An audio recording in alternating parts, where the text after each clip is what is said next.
Spirit, fill the hearts of your faithful and kindle in them the fire of your love.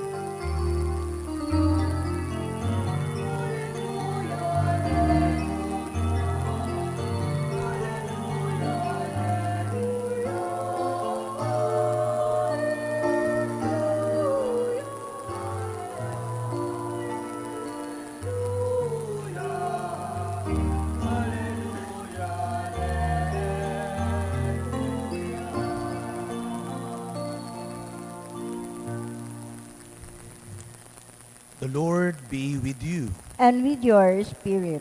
A reading from the Holy Gospel according to John. Glory to you, O Lord.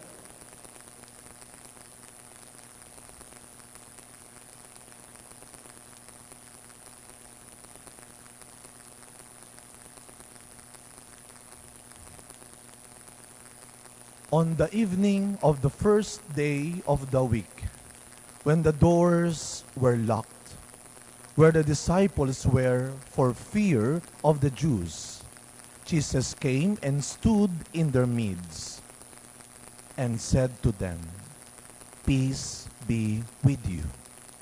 When he had said this, he showed them his hands and his side. The disciples rejoiced when they saw the Lord. Jesus said to them again, "Peace be with you. As the Father has sent me, so I send you." And when he had said this, he breathed on them and said to them, "Receive the Holy Spirit. Whose sins you forgive are forgiven them, and whose sins you retain are retained." My dear friends, the Gospel of the Lord. Praise to you, Lord Jesus Christ. Good morning po sa inyong lahat. Good morning po, Father. Patiin natin ang mga katabi natin, good morning. Good morning, everyone. And my dear brothers and sisters, 50 days after the resurrection of our Lord, 50 araw.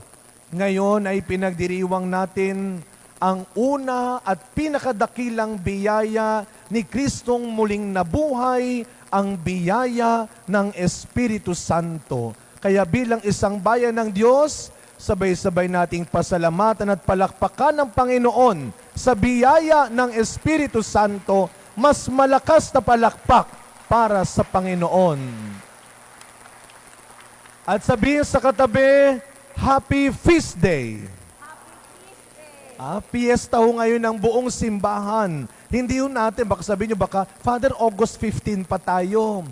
Piyesta ng Santa Iglesia Katolika sa buong mundo. Sapagkat sabi nga, isa sa mga paliwanag, ito'y kaarawan din o birthday ng simbahan. Bakit? Mamaya ho, pag-uusapan at pagninilayan natin sa araw na ito, ang pinakadakilang biyaya ni Kristo sa kanyang muling pagkabuhay. Ang Espiritu Santo.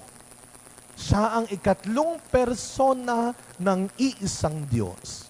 Kaya kagabi pinaalala ko sa mga bata at sana tayong matatanda, ginagawa rin natin ng tama. Pag tayo ay nag-aantanda ng krus, siguraduhin ninyo kompleto. Hindi yung sa ngalan ng Ama na nawala na ho yung dulo. Mahalaga ho yung dulo. Hindi pwedeng in the name of the Father and of the Son and of the Holy Spirit. The Holy Spirit is the third person, ang ikatlong persona ng iisang Diyos. Taglay niya ang kadakilaan ng Diyos. Siya ang bunga ng pagmamahal ng Ama at ng Anak. Tinanggap natin una ang Espiritu Santo nung tayo ay bininyagan. At hindi lang ho binyag, mahalaga rin ho yung kumpil. Sapagkat sa kumpil, uso ngayon ng mga kumpil.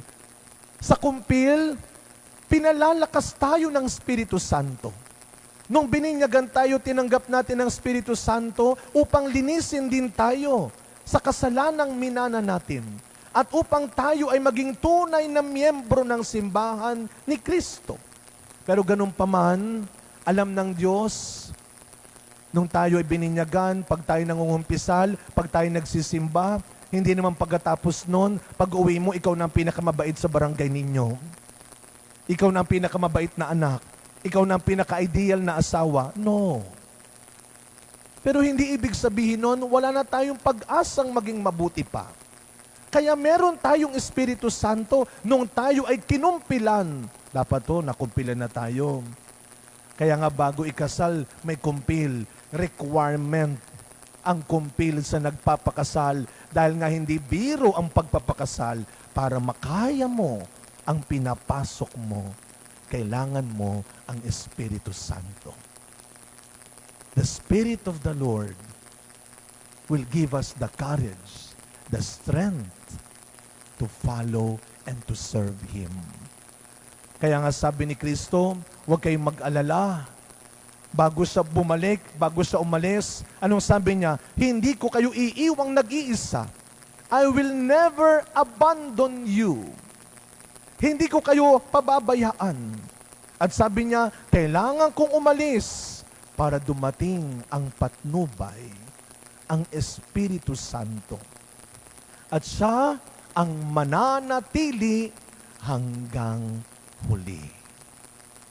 Kaya nga ho, sa araw na ito, gagawin natin pagkatapos ng aking sermon, ang pagsasariwa, the renewal of commitment, of vow ng ating mga church volunteers. Sapagkat ito ang pinakamagandang pagkakataon. Hindi lang para tayo magpasalamat na tayo ay piniling mag-serve sa simbahan, pero ito ang pinakamagandang panahon para muli tayong magpanibago. Kaya nga ang ganda ng salmong tugunan, renew the face of the earth. Send forth your Holy Spirit and renew the face of the earth. And tayo yun, mga kapatid kong lingkod ng simbahan. Tanggapin natin ang pagbabagong ibinibigay ni Kristo. Ano nyo, napakagandang yung unang pagbasa natin, inilarawan, paano nga ba dumating ang Espiritu Santo? Sila ay nasa loob ng silid. Bakit daw sabi ng Ebanghelyo? Dahil sa takot. Dahil sa pagod na rin siguro. Dahil sa lungkot na rin siguro. Nagkakatipon sila. Siguradong nakapinid, nakasarado ang pintuan. Sa takot nilang sila ay pasukin at hulihin din. Pero ganun pa man, isang ugong, dumadagundong at umuugong na hangin ang pumasok. At isa-isa silang binabaan ng tila dilang apoy ang Espiritu Santo. At ano ang sabi? Dahil dito, sila ay nakapagsalita sa iba't ibang wika ng nagpupuri sa Diyos. Uulitin ko po. Sila ay nakapagsalita sa iba't ibang wika ng nagpupuri sa Diyos. Iba't iba, pero iisa. Iba't iba, pero iisa. Ito po yung tinuturo ng simbahan. That there is unity in diversity. Pwedeng magkaisa kahit may pagkakaiba-iba. Hindi naman pag sinabing pagkakaiba-iba, pare-pareho. Meron tayong pagkakaiba-iba. Pero pwede tayong magkaisa. Pag tinignan ho ninyo ang uniforme ninyo, kayo pong mga kasama namin lingkod, magkakaiba ang uniforme ninyo. Magkakaiba ang presyo niyan. Magkakaiba ang tagal na niyan. Magkakaiba ang size niyan. Yung iba nga nangolekta na. Ilan na ang uniform sa simbahan dahil ilan ang sinalihan niyang grupo. Magkakaiba, pero dapat nagkakaisa. There must be unity in diversity. Kaya sabi sa ating ikalawang pagbasa, magkakaiba tayo ng tinanggap na misyon, pero iisang espiritu ang tinanggap natin, ang espiritu ng paglilingkod. Paglilingkod. Kaya nga sabi sa ating ebanghelyo ngayon o sa ating unang pagbasa, sana wag tayong makalimot. Sila ay binabaan ng Espiritu Santo, magkakaiba ang wika, pero nagpupuri sa Diyos. Kaya sana Itong ating dila, ginagamit natin sa katotohanan lang, sa pagpupuri sa Diyos lamang. Kung ang Espiritu ng Diyos ang napapasa atin, maliwanag na sinasabi ng mga pagbasa, wala tayong ibang sinasabi kundi katotohanan at papuri sa Diyos. Kaya kung tayo po ay nagsisimula ng magkalat ng kasinungalingan, ng paninira at pangahamak, ng pamimintas sa kapwa, anong espiritu ang napapasa iyo? Definitely, it is not the Spirit of the Lord. Sapagkat ang Espiritu ng Diyos ay ang Espiritu nagpapahayag ng katotohanan, ng kabutihan. Meron ako nakitang isang karatula sa gasolinahan. Ang ganda ho nung nakalagay, Team, T-E-A-M, Team. Yung dati kong parish priest. Nung minsan nagmisa si Cardinal sa amin, itong aking parish priest ay mabiro din. Sabi niya kay Cardinal, sa misa, Your Eminence, nagpapasalamat po ko sa mga kasamang pari, lalo na kay Father Hans, ang aking assistant. Sabi niya, alam niyo po, Your Eminence, teamwork kami ni Father Hans. Teamwork. Ako ang team, siya ang work. Hindi ko alam ngayon kung ganyan din tayo dito at sana wag naman. At sana wag sa grupo ninyo.